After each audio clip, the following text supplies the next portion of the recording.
Welcome to Illuminati Silver. We tell you the truth about silver. Today is Tuesday, the 18th of December 2018, and we're asking the question, can China be trusted? China is currently the second largest economy in the world, where hundreds of millions of people have been lifted out of poverty and has become a powerhouse in our modern age. However, to achieve this, it has devalued its currency and run up enormous levels of debt. It now has to deal with this mounting debt, and at a time it appears that its economic growth is beginning to slow down. China's economic reform was initiated by and credited to then leader Deng Xiaoping in 1978. Where he turned the country away from the old-style communism and the policy of collectivisation, which had led to an impoverished and inefficient economy. The transformation focused on agricultural reform, private sector liberalisation, industry modernisation, and its opening to international trade. In a speech today marking 40 years since China introduced major economic reforms, Chinese President Xi Jinping has vowed that his country will not develop at the expense of other nations, but added that the global superpower would not be told what to do by anyone. His exact words were, quote, "No one is in a position to dictate to the Chinese people what should or should not be done," unquote. He also added, quote, "China would never seek global hegemony and would contribute to a shared future for mankind," unquote. Now, what are we to make of this? Well, let's be under no illusion here. China has, throughout much of its history, played the long game. Whereas we in the West look at quarterly profits, China is more concerned with decades. The question we in the West have to face is, can China be believed to want a system of cooperation and unity, and if so, should we participate? Well, ask yourselves these relatively simple questions. And there are many more than we're asking here. 1. Why has China over many years thought it appropriate to steal the West's intellectual property rights? 2. Why does China adopt such a heavy hand in cracking down on political dissidents? 3.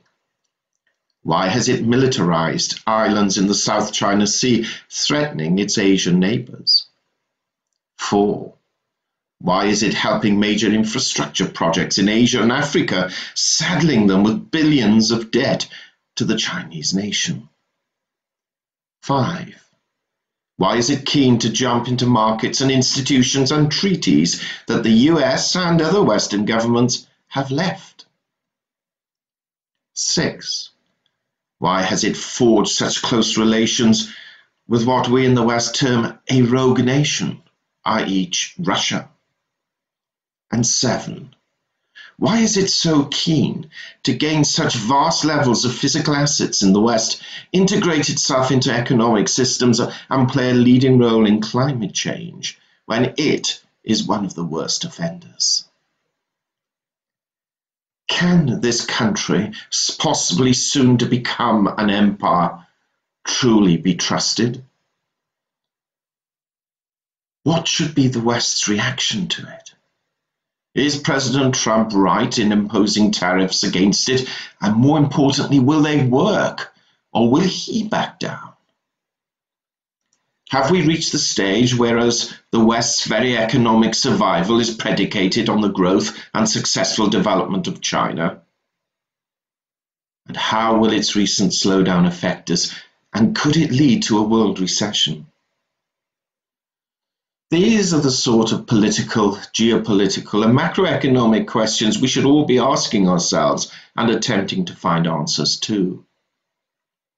We're all involved in this channel because we're interested in gold and silver and precious metal investments and holdings. However, when discussing whether we should buy this coin or that bar, or whether David Morgan is right in his forecasts, we must also not forget who and what has probably one of the most significant impacts on our current and future holdings. This channel is about gold and silver and precious metals, but also about so much more. Our inner sanctum has only just begun, but soon these topics will be discussed in full and by experts in the field. Not like the Young Turks who cover their partisan Democrat biased topics, or like Fox News which blindly supports the Trump and Republican agenda regardless. Yes, it does matter whether you have enough gold and silver for the future, and yes, it does matter how you store or hold them. But the essence of our futures lie in a whole lot more. A greater awareness of our world around us, a greater appreciation of our and others' motives, goals and ambitions, and a greater understanding of what truly affects the way we live our lives and the inheritance that our children receive. Should we trust China? You decide. And if not, what should we do about it? This and similar global questions are the core of our essence, and hopefully it will become yours too. We hope you have found this video interesting and informative, and if so, please give it a thumbs up and share it on social media. Please ensure that you have subscribed to our channel and press the bell sign so that you are notified of any future videos.